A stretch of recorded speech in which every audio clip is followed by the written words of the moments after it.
এই লেকচারটার নাম হচ্ছে কোকা-কোলা মুসলিম জেনারেশন। আপনারা দেখছেন কিনা আমি জানি না, অনেকে দেখছেন না। যেখানে উনি বলেন যে আমরা আজকাল খুব গর্ব করে বলি অনেক সময় যে পশ্চিমা দেশে অনেক মানুষ মুসলমান হচ্ছে, ফাস্টেস্ট গ্রোয়িং রিলিজিয়ন ইসলাম পশ্চিমা দেশে, কিন্তু আমরা একটা জিনিস মিস করি যে instead of west become Islamized, Islam is becoming ওয়েস্টার্নাইজড।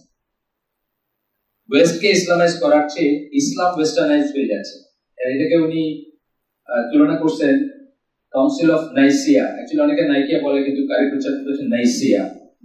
এটা হচ্ছে 325 খ্রিস্টাব্দে কনস্ট্যান্টাইন, রোমান সম্রাট কনস্ট্যান্টাইন, সে পেগান ছিল, মূর্তি পূজক ছিল, মুশরিক ছিল।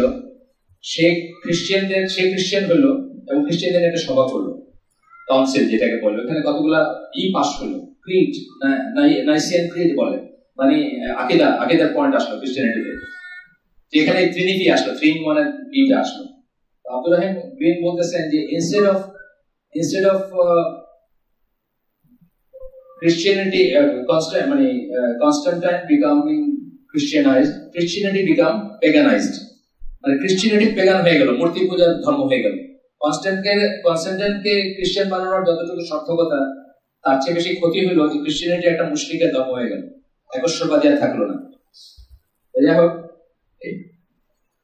1798 সালে নেপোলিয়ান প্রথমে ইজিপ্টে আসেন, কলোনিয়াল শুরু হয় তার। আপনারা তো জানবেন যে তার সমস্ত প্রিপারেশন 2 বছর ধরে যিনি করছিলেন তার নাম হচ্ছে সিলভাস্টার স্ট্যাসি, যিনি আসলে একজন ধর্মযাজক ছিলেন। এবং ওয়েস্টার্ন ওয়ার্ল্ড যখনই কলোনাইজ করছে কাউকে, আমাদেরকে সাথে সাথে তাদের ধর্মযাজকরা আসছে তাদের সাথে, এবং এসে মিশনারি কাজ শুরু করছে। এটা ওদের একটা ছিল। এরপরে 2 সেঞ্চুরি, প্রায় 200 বছর ধরে তারা চেষ্টা করে কিন্তু মুসলমানকে খ্রিস্টান বানাতে পারে না। এবং মরিতানিয়ার মতো দেশে, যেখানে গাছের পাতা খেয়ে থাকছে মিশনারি, 50 বছর কাজ করার পরে সে বলছে একজনকেও সে কনভার্ট করতে পারে না, একজন মুসলমানকেও সে কনভার্ট করতে পারে নাই খ্রিস্টানিটিতে। এবং সেখান থেকে একটা ফ্রেজ আছে ওয়েস্টার্ন ওয়ার্ল্ডে, Muslims cannot be made Christians, মুসলমানকে খ্রিস্টান বানানো যায় না, এটা হলো ফ্রেজ। আজকে সেটা কিন্তু আর ঠিক না, আজকে সেটার পরিবর্তন আসছে। তখন তারা চিন্তা করলো যে কি করে মুসলমানদেরকে ঘায়েল করা যায়, কি করে মুসলমানদেরকে খ্রিস্টান বানানো যায়, অন্তত প্রথমে কাফের বানানো যায় বা অবিশ্বাসী বানানো যায়, তারপরে খ্রিস্টান বানানো যায়, এরকম একটা চিন্তা করলো। তখন তারা 2টা সফট টার্গেট ঠিক করলো। 2টা সফট টার্গেট, যুদ্ধের সফট টার্গেট আমরা যেটা বলি, যেটা অ্যাটাক করা খুব সোজা, কিন্তু অ্যাটাক করলে অপোনেন্টের গায়ে খুব লাগে। যেমন হিরোশিমা নাগাসাকি ছিল 2টা সফট টার্গেট। খুব সহজে 2টা বোম 2 জায়গায় ফেলছে, জাপানের সম্রাট পায়ে পড়ে সারেন্ডার করছে আমেরিকার কাছে। এই ধরনের জিনিস তারা কি করলো, একটা বের করলো সুন্নাহ, আরেকটা বের করলো মেয়েদেরকে, আমাদের মেয়েরা যে অপ্রেসড ঘরে থাকে, এদেরকে ঘর থেকে বাইর করতে হবে। এবং এটা কেন তারা ঠিক করলো যে আমাদের ইসলামী দিন, ইসলামের ফোর্ট্রেস, দুর্গ বলা হয় আমাদের ফ্যামিলিটা, নিউক্লিয়ার ফ্যামিলিটা, বাবা মা ভাই বোন মিলায় যে ফ্যামিলিটা, এটাকে, এইটার উপর ইসলাম প্র্যাকটিস হয়। এটা হচ্ছে ইসলামের রাজ্যের বিল্ডিং ব্লক। এটাকে ভেঙে দিতে পারলে আর ইসলাম থাকবে না। এবং এটা ভাঙতে হলে কি করতে হবে, মহিলাদেরকে ঘর থেকে বাইরে করে নিয়ে গিয়ে খুব সহজে ভাঙবে। আপনি জানেন যে তারা আমাদের ওয়েস্টার্ন ওয়ার্ল্ড, আমাদের পপুলেশনটাকে কিন্তু খুব ভয় পায়, আমাদের জনসংখ্যাটাকে খুব ভয় পায়। একটা কারণ হচ্ছে যে আমরা সুন্নাহ অনুযায়ী ইউজুয়ালি মুসলমানরা আল্লাহর উপর ভরসা করে রিজিকের জন্য, এবং তারা ছেলে মেয়ে পালবে, ছেলে মেয়ের জন্য স্যাক্রিফাইস করবে, এইটাই স্বাভাবিক। আমাকে আল্লাহ 2জনই দিচ্ছেন, কিন্তু আমার পাশে যে 2জন শেখ বসে আছেন, তাদের এক একজনকে 6 জন করে দিচ্ছেন আল্লাহ। ঠিক বললাম নাকি? আপনার 7, আপনার কি 6 জন বাচ্চা না? আচ্ছা, আমি বলবো 7 কিনা, আমি একটু সন্দেহ। আলহামদুলিল্লাহ, তারা এই ক্ষেত্রে ইসলামের একেবারে মানে মডেল আমি বলবো। আমাকে আল্লাহ দেন নাই, আমার তো দিয়ে এটা দেয়। এই পপুলেশনটাকে তারা খুব ভয় পায়। এবং একটা বই, ডেথ অফ দ্য ওয়েস্ট, আপনাদের কেউ সুযোগ পান পড়বেন। আমেরিকান প্রেসিডেন্সিয়াল ইলেকশনে রিপাবলিকান নমিনি ছিল প্যাট্রিক বুকানান, তার লেখা বই। সে বলছে যে ওয়েস্টার্ন ওয়ার্ল্ডের পতন হবে মুসলিম জনসংখ্যা দিয়া, অস্ত্র দিয়া হবে না। এরা যে হারে পারতেছে, এরা দুনিয়াটা টেক ওভার করে ফেলবে। আচ্ছা, ওটার নাম কি? Death of the West. West মৃত্যু হবে কিসে? মুসলমান জনসংখ্যায় মৃত্যু হয়ে যাবে ওয়েস্টে।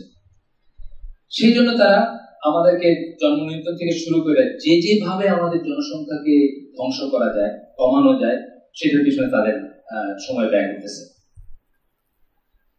এখন আপনার একদিকে হচ্ছে আপনার মেয়েদেরকে যদি ঘর থেকে বাইর করে নিয়ে যায়, তাদেরকে চাকরিতে দেয়, তাদেরকে স্টেজে নেয়, তাদেরকে গার্মেন্টস যা যা হচ্ছে, গার্মেন্টস এর কথা ধরেন আমাদের দেশের ব্যাপারে, এই গার্মেন্টস এ যখন হয়েছে আমি কিন্তু জাহিল ছিলাম, আমি খুব খুশি হয়েছি যে তখন যে কটা 7 কোটি 8 কোটি 10 কোটি হাত ছিল, 10 কোটি হাতে 10 কোটি মানুষের 20 কোটি হাত কাজ করবে, সবাই কাজ করবে, কত উন্নতি হবে। আসলে কার্যত কি হয়েছে, এই মেয়েরা আর কোনোদিন ঘরে ফিরে আসবে না, এরা কখনো বউ হবে না আর আগের মতো, মা হবে না আগের মতো, এবং একসময় তারা সংসার বিমুখ হবে।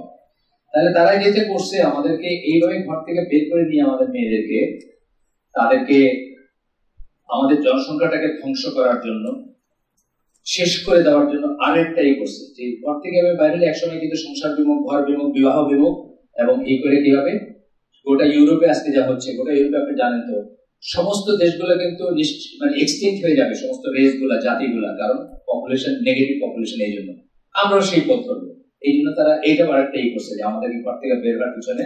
আর তার সাথে সাথে যেটা করছে, ফেমিনিজম নামক জিনিসটা, ফেমিনিজম জানেন তো আপনারা, নারীবাদ, এই জিনিসটাকে পশ্চিমা জগৎ থেকে আমাদের দেশে এক্সপোর্ট করছে, আমরা সেটাকে ইম্পোর্ট করছি। আচ্ছা, এরপর পয়েন্টটা হচ্ছে মেয়েরা কেন ইমাম হইতে পারবে না, কেন দাস দিতে পারবে না, কেন প্রেম করতে পারবে না, কেন সিঙ্গেল মাদার হতে পারবে না, এই প্রশ্নগুলো কিন্তু আজকাল আমাদের ভিতরে শোনা যায়, বাংলাদেশে শোনা যায়, বাইরে শোনা যায় বটে। এখানে আমরা 2-3 জন মুসলমান তথাকথিত মুসলিম নামদারি ফেমিনিস্টের কথা বলবো। একজন হচ্ছেন আসরা নোমানি, আপনার নাম শুনছেন কিনা জানি না। ইনি পাকিস্তানে সাংবাদিকতা করতে এসে, ওই পল ডিন বলে একজন মারা গেছিল, তখন সাংবাদিকতা করতে এসে, আমেরিকান সিটিজেন, ইন্ডিয়ান অরিজিনের, করতে এসে এখানে কোনো তার কারোর সাথে প্রেম হয়েছে, সেখান থেকে তিনি প্রেগনেন্ট হয়েছেন। সেই অবৈধ সন্তান নিয়ে উনি মক্কায় গেছেন পেটে নিয়ে, মক্কায় হজে কাবা শরীফের সামনে দাঁড়ায় প্রশ্ন তুলছেন তার কি সিঙ্গেল মাদার হিসেবে কাবা শরীফের সামনে দাঁড়ানোর রাইট নাই, কেন মাহরাম নিয়ে আসতে হবে তাকে, তার অবৈধ সন্তান পেটে থাকলে কেন তিনি আসতে পারবে না, কেন মাহরাম নিয়ে আসতে হবে, কেন তার হাজবেন্ড থাকতে হবে, এই প্রশ্ন তুলছেন। বই লিখছেন একটা, বইয়ের নাম হচ্ছে standing alone in Mecca, an American woman's struggle for the soul of Islam। ইসলামের সোলের জন্য স্ট্রাগল করছেন, মানে ইসলামের ভেতরে যাওয়ার জন্য স্ট্রাগল করছেন। ইসলাম তো সর্বজনীন, সবার জন্য। এখানে মেয়ে একজন হাজবেন্ড ছাড়া বা হাজবেন্ডের বাইরে একটা বাচ্চা পেটে নিয়ে কেন আসতে পারবে না, এখানে তার কেন মাহরাম লাগবে, কেন তাকে প্রশ্ন করা হবে, উনি এইটার উপর বই লিখছেন। কোনোভাবে লুকায় ছাপায় গেছেন, ওইখানে গিয়ে কাবা শরীফের সামনে দাঁড়ায় রেপ ফিলিং হয়েছে, এটার উপর বই লিখছেন। আরেকজন বই লিখছেন, ইনি ফেমিনিস্ট মুসলমান। আরেকজন হচ্ছেন ইরশাদ মানজি, ওনাকে সারা বিশ্বে মুসলিম লেসবিয়ান বলে করা হয়। উনি উগান্ডার সিটিজেন ছিলেন এককালে। উনি বই লিখছেন ট্রাবল উইথ ইসলাম, ওনার কথা আমরা গ্রুপে দিছি কয়েকদিন আগে আর কি, উনি আর ফেমিনিস্ট। আরেকজন হচ্ছেন আসমা গুল হাসান, ইনি আমেরিকায় থাকেন, বিরাট রাইটার উনি। উনি মুসলিম ফেমিনিস্ট কাউগার্ল নিজেকে বলেন, মুসলিম ফেমিনিস্ট কাউগার্ল, মানে কাউবয় বদলে কাউগার্ল বলেন। উনি বলছেন আমি কোরআন পড়ে কোথাও পর্দা টর্দারই পাই না, হিজাবের কোনো বিধান পাই না, আল্লাহর কোনো কথা বলেন, এগুলো মোল্লারা বানাইতেছে এই কথা।